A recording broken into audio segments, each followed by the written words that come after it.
اس پر ایک لطیفہ یاد آیا، ہمارے ضلع اوکاڑا میں حویلی لکھا ایک قصبہ ہے، وہاں ہائی اسکول کا ہیڈ ماسٹر جو ہے وہ بیچارہ ٹاڑی منڈا نماز بھی نہیں پڑھتا تھا۔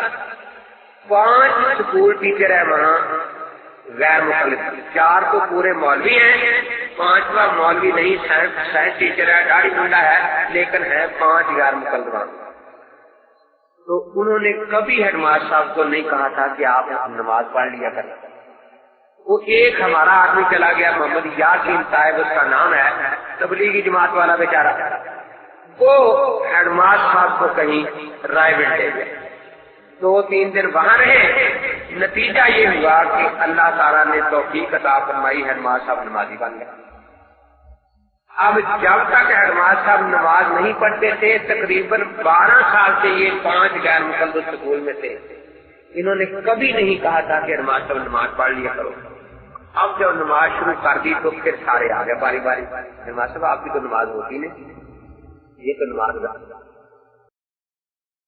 اور اس کو روز کہتے کہ یہ جو تو نماز پڑھ رہا ہے ہیڈ ماسٹر صاحب آپ پڑھ رہے ہیں، یہ مکے مدینے والی نماز نہیں، کوفے والی نماز۔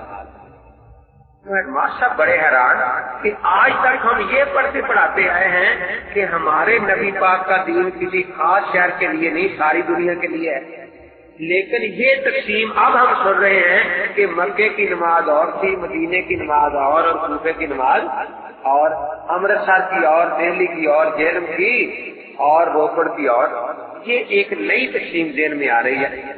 لیکن وہ چونکہ حدیث کے نام سے دھوکہ دیتے ہیں، اس لیے اس بیچارے نے جب کتابوں کا مطالعہ کیا تو مولوی یاسین صاحب سے کہنے لگا کہ یاسین صاحب میں آپ کا شکر گزار تو بہت ہوں کہ آپ نے مجھے نماز پر لگا دیا، لیکن اب میں ذرا آگے جا رہا ہوں۔ کہاں نہ دیکھو کتنی حدیثیں ان لوگوں کے پاس۔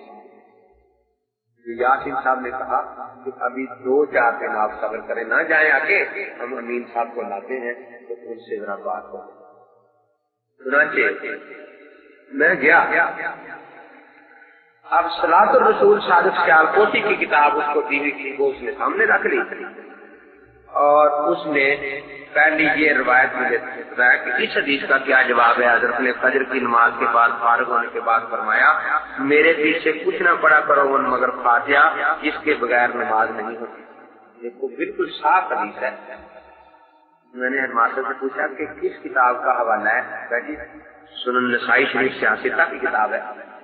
سنن نسائی ہم لے گئے تھے اردو ترجمے والی تاکہ ٹیچروں کو دکھائی جا سکے، میں نے وہ نکال کر ان کے سامنے رکھ دی، میں نے کہا یہی حدیث ہے، ذرا دیکھ لیں ملا کے، میں نے کہا یہی ہے، میں نے کہا یہ جو آخری فکر ہے فَإِنَّهُ لَا صَلَاةَ لِمَن لَّمْ يَقْرَأْ بِهَا، کہ جو نہ پڑھے امام کے پیچھے فاتحہ اس کی نماز نہیں ہوتی، یہ نسائی شریف میں ہے کہیں؟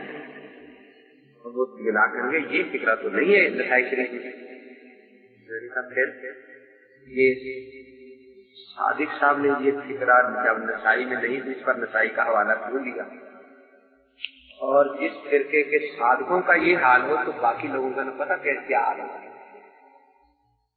اب وہ چاروں مولوی صاحب یوں سامنے بیٹھے ہیں، میں اس طرف بیٹھا ہوں، تو ہیڈماسٹر صاحب نے کہا کہ مولوی صاحبان یہ جو بات ہے اس کا ہم کبھی تصور بھی نہیں کر سکتے کہ اللہ کے نبی پاک کی روایات سے نقل کرنے میں اس طرح انسان کبھی زیادتی کرے، تو یہ تو میرا دل تو بالکل بدن ہو گیا ہے سے۔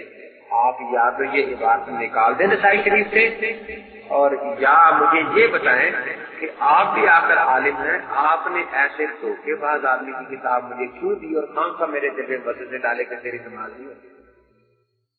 پھر میں نے کہا کہ دیکھیے یہ اس میں راوی نافع بن محمود ہے اور بین السطور لکھا ہے کہ مستور الحال، یعنی اس کا یہ پتہ نہیں کہ قابل اعتماد ہے یا نہیں۔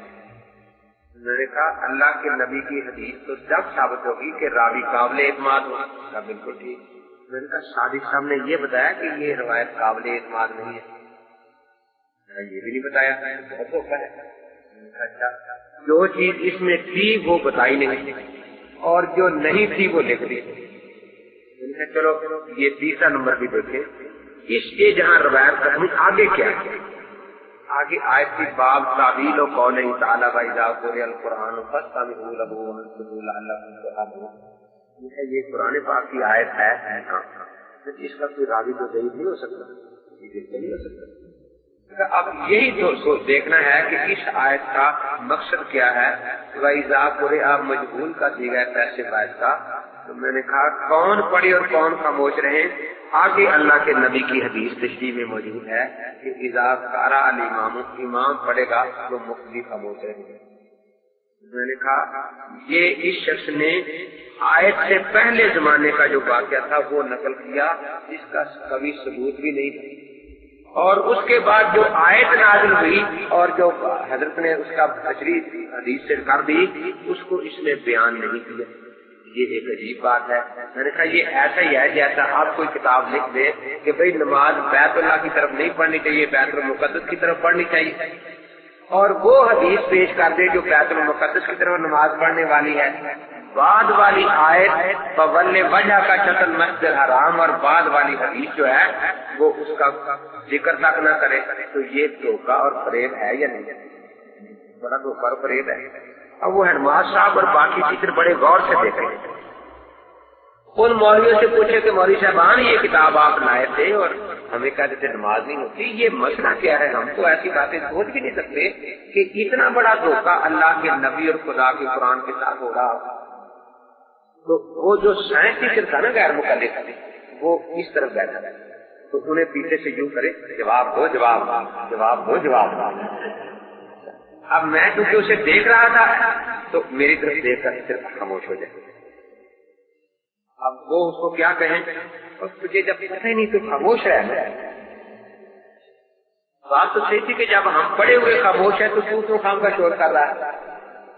آخر جب 2-3 مرتبہ نے کہا نا جواب دو جواب جواب دو جواب، اور انہوں نے ڈانٹا اسے، تو شرمندہ ہو کر مجھے کہنے لگا مولوی صاحب اصل بات یہ ہے کہ ہمارے مولوی صاحبان صرف 6 کتابیں پڑھتے ہیں حدیث کی، آپ کو پتہ نہیں کہیں سے 600 پڑھ کے آ گئے، اس لیے ان کو جواب نہیں آتا۔ میں نے کہا یہ جو کتاب ہے یہ ان 6 میں سے ہے، یہ ان 6 میں سے ہے۔ تو وہ پنجابی میں اپنے مولوی کہتا ہے کوڑے ہو تو ہمیں 6 بھی نہیں آدیاں، وہی بیٹھا کہتا ہے کوڑے ہو تو ہمیں 6 بھی نہیں آدیاں۔